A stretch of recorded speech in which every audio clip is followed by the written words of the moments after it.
ரொம்ப கவலைக்குரிய ஒன்றாக மாறி இருக்கிறது.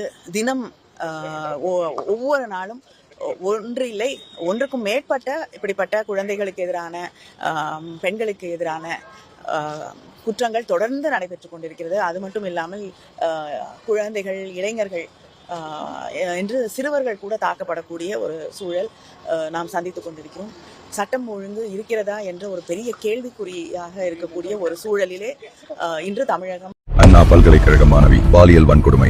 வேலூரில் பெண் மருத்துவருக்கு கூட்டு பாலியல் வன்கொடுமை. கோவை மாணவி கூட்டு பாலியல் வன்கொடுமை. விளாத்திகுளம் 12ஆம் வகுப்பு மாணவி பாலியல் வன்கொடுமை செய்யப்பட்டு கொலை. மதுராந்தகத்தில் 14 வயது சிறுமிக்கு கூட்டு பாலியல் வன்கொடுமை. திருவண்ணாமலை அருகே காவலர்களால் கூட்டு பாலியல் கொடுமைக்குள்ளான இளம்பெண். கோவில் திருவிழாவில் பெண் போலீசுக்கு பாலியல் சீண்டல் கொடுத்த திமுக நிர்வாகி.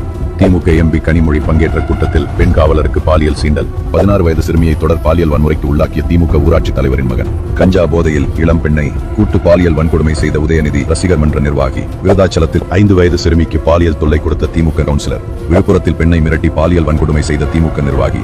கோயம்பேட்டில் சிறுமியை அடைத்து வைத்து பாலியல் தொல்லை அளித்த திமுக நிர்வாகிகள். மதுரையில் 11ஆம் வகுப்பு சிறுமிக்கு பாலியல் வன்கொடுமை செய்த திமுக கிளை செயலாளர்.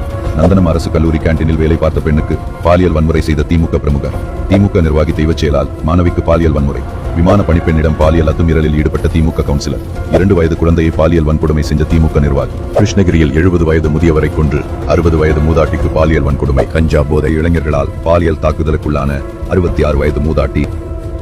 கடந்த 5 ஆண்டுகளில் நடந்த பாலியல் வன்கொடுமைகள் 2080. கடந்த 5 ஆண்டுகளில் பதிவான போக்சோ வழக்குகள் 39,999. வயதான பெண்கள் தொடங்கி பச்சிளம் குழந்தைகள் வரை பாதுகாப்பில்லாத ஒரு கொடூரமான ஆட்சியை தான் வழங்கியிருக்கிறது திமுக. திமுக ஆண்டதும் போதும்